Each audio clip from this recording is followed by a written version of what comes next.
There are few places more mysterious and captivating than the mountains of southern Appalachia. For centuries, the history and folklore of this mountain range has continued to live on. One of the stories that is passed down is of a strange race of people who lived in the mountains. They were said to be small, bright-eyed people who lived underground and had built great stone fortifications all across the South. These people were allegedly pushed west after a conflict with the Cherokee. Many supernatural and mythical characteristics have been attributed to these people, blurring the lines between fact and fantasy. Who were the Moon-Eyed people? Were they magical entities like out of the legends, or were they human beings, flesh and blood, who once dwelled here in the mountains?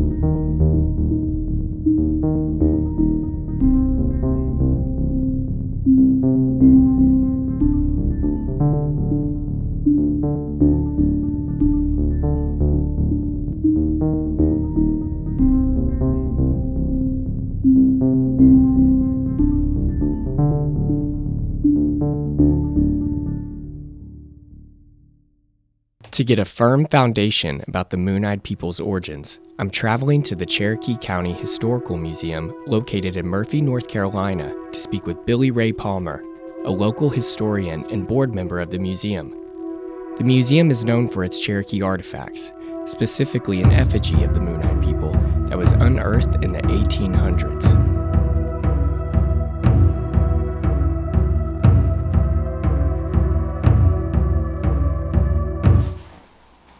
In 1803, when Thomas Jefferson became president of the United States, he set the American Indian policy because he said, we're going to move all Native Americans west of the Mississippi into the Louisiana Purchase from France territory and make the eastern seaboard for European settlements. He referred to these people as Welsh Indians. Supposedly, the story goes that Prince Madoc of Wales sailed to the New World in the 12th century, and that the legendary figure is actually the ancestor of the Moon-Eyed people, creating Welsh Indians. Thomas Jefferson, along with Lewis and Clark, have mentioned them in their own writings. In 1810, John Sevier, the first governor of Tennessee, wrote about a conversation he had with the Cherokee chief about ancient fortifications. The chief allegedly told him that the Welsh constructed the forts to protect themselves against the Cherokee, who would eventually drive them out of the area.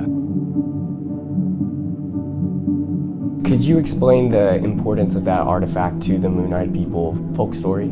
If you look at the artifact, you'll notice it's pegged out of soapstone and talc. It's pegged, so it took a lot of effort to get it. And we think that the Cherokees did that method and pegged. And a lot of anthropologists and archaeologists from the state have looked at it and verified our finds, just to depict the people.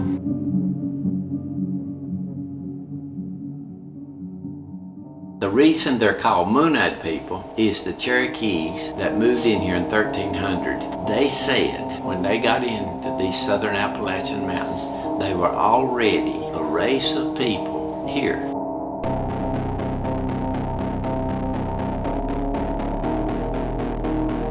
They were short, white, flat-faced, and blue-eyed. They were so blue-eyed that they couldn't see to work in the sunshine. So they come out of an evening and night to do the work. So the Cherokee called them the Moon-Eyed people.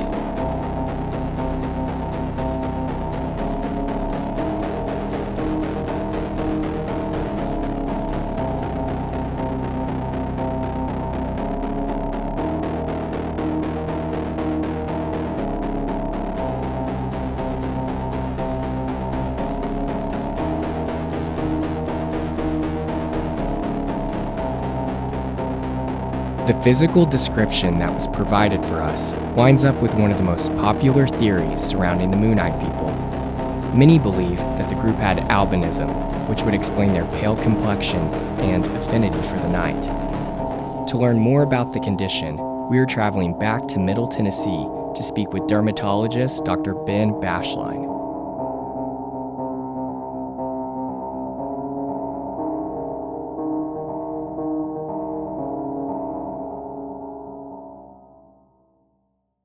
The Moon-Eyed People, their physical description really lines up with albinism. Could you kind of go into detail about what that physical appearance would be? Sure, absolutely. Albinism, also known as oculocutaneous albinism, meaning you have manifestations on the skin as well as the eyes. Generally, they're lighter in pigmentation. They were short, white.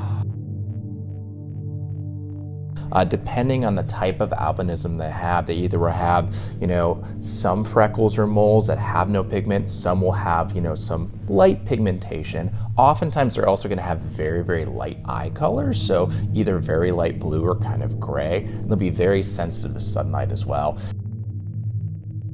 Flat face and blue-eyed. They were so blue-eyed that they couldn't see to work in the sunshine. Their hair in the same vein will usually be lighter in color. Some variants of albinism have a little bit of pigment, like light brown to their hair, but generally everything's very lightly pigmented. So there's actually about 4 different types. Okay. The major 2 are OCA type 1, so ocular cutaneous albinism type 1, which is subdivided between A and B, and then ocular cutaneous albinism type 2, which is the most common subtype. So the type 1 is the most severe, especially type 1A. They have basically no pigment at all, and so they don't produce any pigment in their hair, their skin, or any of their moles or anything like that. So they're very sensitive not only in the eyes but on the skin, especially to skin cancers and things like that. Type 2 is much more common, and so they do get some pigmentation. It's actually most common in Africa. These areas have high incidence rates of albinism, which has left explorers in the past believing they were discovering magical beings. This can be said for the white Indians, when in reality, it was indigenous people with albinism. Most accounts of alleged Euro-descended indigenous Americans were based on selective use of evidence and do not have much confirmation.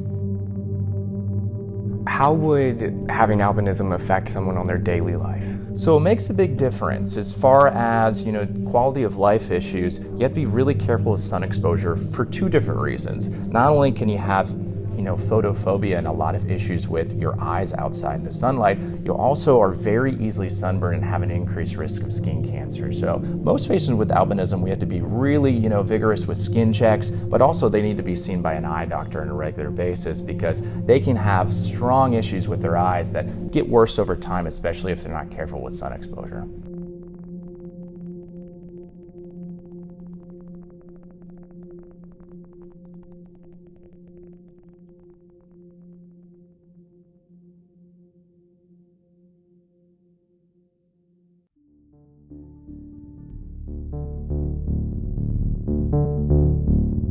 While the albino theory would explain why the Moon-Eyed People hid in the shadows and who the explorers felt they had discovered, some points of the folk story cannot be explained through a medical diagnosis. Mystery writer and Professor Eve Fisher has agreed to explain the unexplainable with this longtime myth and offer her own perspective on the case.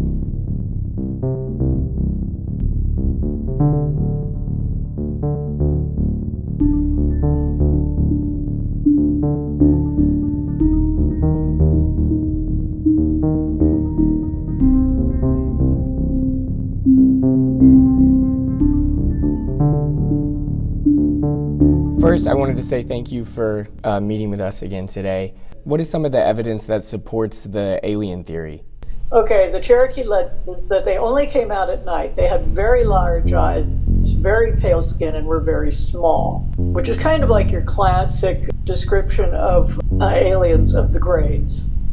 Now, in most of the, shall we say, folklore around the world, there are creatures around the world that look like humans, humanoid, and that come out at night, that may or may not, mostly at night, that may or may not do you harm. There's a lot of those throughout history. The real thing is that right now we've been going through a craze for quite a while about where everything weird has to be aliens. I don't buy that. And besides which, can you imagine running around in a full, latex suit of humanoid? Were they said to possess supernatural abilities? No.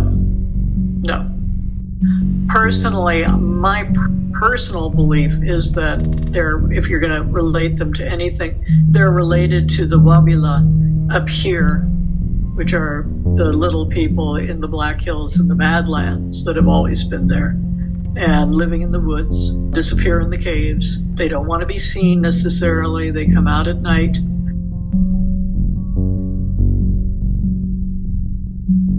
And I think it's more like there's probably, apparently, because these are universals all around the world in various cultures, that, yeah, there are some other, we share this planet with other beings. And I don't know why everybody's so surprised about it, because nobody knew half the things that were in the ocean. And it's just these seem to operate in a slightly different geometry.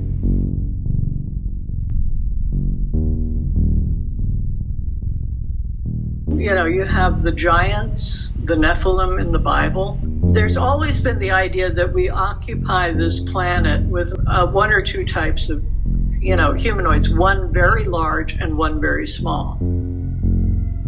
And those legends go back a long, long time. It's astounding that many cultures throughout history share tales of humanoids living underground, whether because of their nocturnal nature or for more otherworldly explanations.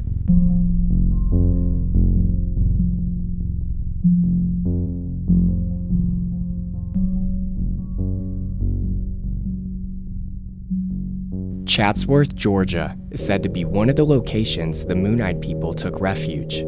At Fort Mountain State Park, there is a stone wall which is often linked to the legend of these elusive beings. According to local folklore, this ancient stone structure was built by the Moon-Eyed people who used it as a defensive barrier. The tribe was noted in a 1968 historical marker in the state park. The Georgia Parks Division of the Department of Natural Resources implemented the plaque that says, "These people are said to have been unable to see during certain phases of the moon. During one of these phases, the Creek people annihilated the race." Some believe the Moon-Eyed people built the fortifications on this mountain.